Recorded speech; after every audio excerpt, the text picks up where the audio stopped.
കേൾക്കണ്ടോ? ഈ ന്യൂസ് കണ്ടോ? അശ്വിൻ ഗോഗ് നൈറ്റ് റിവ്യൂ പറയാൻ വേണ്ടി 1 ലക്ഷം രൂപ ചോദിച്ചു. ഇതുവരെ റിവ്യൂ കൊടുത്തിട്ടുള്ള പൈസ വാങ്ങിയാത്ത ആളാണ് ഞാൻ. 15 സെക്കൻഡ്സാണ് സിനിമയുടെ റിവ്യൂ. ഒരു മീഡിയക്കാരൻ കാണാൻ നേരത്തെ പറഞ്ഞു, എനിക്ക് പറയാൻ താല്പര്യമായിട്ടില്ല. എന്നിട്ട് അന്ന് ശാന്തി ഗണേശനും ബാദുശീലം പറഞ്ഞു ആരേട്ടനും പൈസ വാങ്ങിച്ച റിവ്യൂ കൊടുക്കണം. അങ്ങനെ പൈസ വാങ്ങിച്ച് റിവ്യൂ കൊടുക്കുകയാണെങ്കിൽ ഇപ്പോൾ എത്ര കോടീശ്വരനായ നിഷ്പക്ഷമായിട്ട് റിവ്യൂ കൊടുത്തിട്ട് എനിക്ക് അടിപൊളി കൊണ്ടുണ്ട്. ദൃശ്യം 3 കുറിച്ച് ഞാൻ പറഞ്ഞ റിവ്യൂ അത് തന്നെയാണ്. ഇതുപോലെ ആൾക്കാർക്കെല്ലാം പൈസ ഉണ്ടാക്കാം, എല്ലാം ചെയ്യാം. 1 ലക്ഷം രൂപ ചോദിച്ചെന്ന് പറയാം. അടുത്ത ആളുടെ അച്ഛൻ കോക്ക് അശ്വനെ ബസ്സായിട്ട് അറിയാം. അടുത്ത ആളുടെ ഒരു വർത്തും ജനുവിന് കൊടുത്തിട്ടില്ല. റൊമാൻസിന് കൂടെ പോസിറ്റീവ് കൊടുത്ത ആളാണ്. നിങ്ങൾ ഞങ്ങളെപ്പോലെ ജനുവിനായിട്ട് റിവ്യൂ വരുന്ന ആൾക്കാർ മണ്ടന്മാരെ മാറുക. വല്ല ലക്ഷങ്ങൾ വാങ്ങിച്ച് യൂട്യൂബിൽ ലക്ഷങ്ങൾ റീച്ച് ഉണ്ടാക്കി പൈസ ഉണ്ടാക്കുക. നമ്മൾ ജനുവിനായിട്ട് റിവ്യൂ പറഞ്ഞാൽ അടി ഇടിയാണ് കൊടുക്കുന്നത്. അത് ഫ്രോഡാണ് അങ്ങനെയൊന്നും ഞാൻ പറയുന്നില്ല. ഇനിയിപ്പോൾ ഇവർ സിനിമാക്കാർ ട്രാപ്പ് ചെയ്യാൻ നോക്കണമെന്ന് അറിയില്ല. പക്ഷേ അടുത്ത ആളുടെ പുള്ളി കൊടുത്ത റിവ്യൂ വളരെ ശരിയല്ല. ആക്സിലോട്ട് മാത്രം ശരിക്കും റിവ്യൂ കൊടുത്തു. പുള്ളി പൊക്കി പറയുകയാണെങ്കിൽ ഭയങ്കരമായിട്ട് പൊക്കി പറയും. മോശമാണെങ്കിൽ അതുപോലെ മോശമായിട്ട് പറയും. പിന്നെ പുള്ളിയുടെ എസ്റ്റിക് സെക്ഷൻ എനിക്ക് പണ്ടുപോലെ വിയോജിപ്പുണ്ട്. പുള്ളിക്ക് ഇഷ്ടപ്പെടുന്ന പടങ്ങൾ പറഞ്ഞാൽ ജയിലർ പോലെ മാസ് മസാല പടങ്ങളാണ് എനിക്ക് ഇഷ്ടപ്പെടുന്നത്. കോക്കെന്നല്ല. ഇതിൽ കോക്ക് മാത്രമേ ഉള്ളിലോട്ട് പേരും പറയാം. ഇങ്ങനെ രൂപ സീക്രട്ട് എന്തെങ്കിലും പലർക്കും ഇല്ലുണ്ട്. സീക്രട്ട് എൻ്റെ DNA പടത്തിനും ബാഡ് ബോയ്സ് പടത്തിനും പോസിറ്റീവ് കൊടുത്താണ്. ജെന്യൂനായിട്ട് റിവ്യൂ എടുത്ത് ജെന്യൂനായിട്ട് ചെയ്യുന്ന ഞാനും ചെയ്തതെന്നല്ല, ഞങ്ങളെല്ലാം വെറും മണ്ടന്മാരെ മാറുക. അതുമാത്രമല്ല ഈ FTVS ജെന്യൂൻ റിവ്യൂ അല്ല.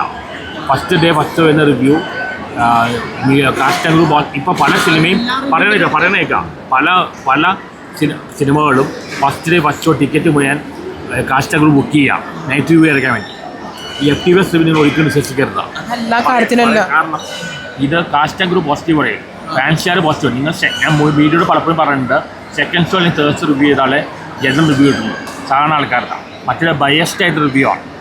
പിന്നെ അത് മാത്രമല്ല, ഇവിടെ റിവ്യൂ ആദ്യം വരുന്ന വനിതാ തിയേറ്ററിലാണ്. ഇവിടെ പല മീഡിയക്കാരും പൈസ വാങ്ങിച്ചിട്ടാണ് സിനിമ പ്രൊമോട്ട് ചെയ്യുന്നത്. പൈസ വാങ്ങിക്കുന്നുണ്ട് സിനിമാക്കാരുടെ ഡിമാൻഡ് ചെയ്യുന്നു.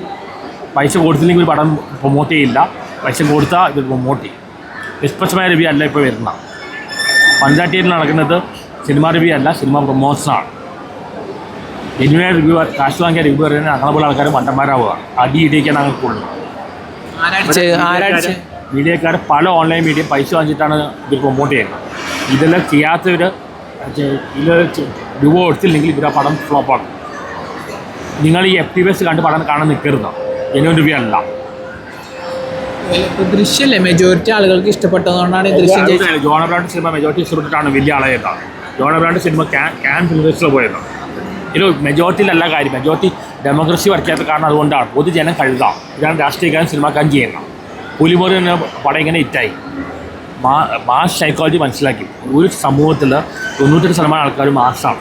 2% ആൾക്കാരാണ് ക്ലാസ് ഓഡിയൻസിൽ ചിന്തിക്കുന്നവർ, ബുദ്ധി ഉപയോഗിക്കുന്നവർ. ഈ മാസ് ഓഡിയൻസ് മാനിപ്പുലേറ്റ് ചെയ്താണ് ഇവിടെ രാഷ്ട്രീയക്കാരൻ സിനിമാക്കാൻ ചെയ്യുന്നത്. പൊതുജനം കഴുതാം.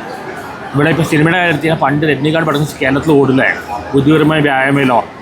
ഇപ്പോഴത്തെ ആളുകളുടെ ആസ്വാദന നിലവാരം വളരെ തകർന്നുണ്ട്. ഇവിടെ ഓടുന്ന പടം ബണ്ണി, ഹാപ്പി ഇങ്ങനത്തെ പടങ്ങളൊക്കെയാണ്. ഇങ്ങനത്തെ പടം പണ്ട ഓടുന്നത്. ആസ്വാദന പാട്ട് ആട് 3 ഒരു മോശം പടം, അത് ഓടി. ഇപ്പോഴത്തെ ആളുകളുടെ ആസ്വാദന നിലവാരം വളരെ താഴ്ന്നുണ്ട്. അത്രയും കുറയാനുണ്ട്.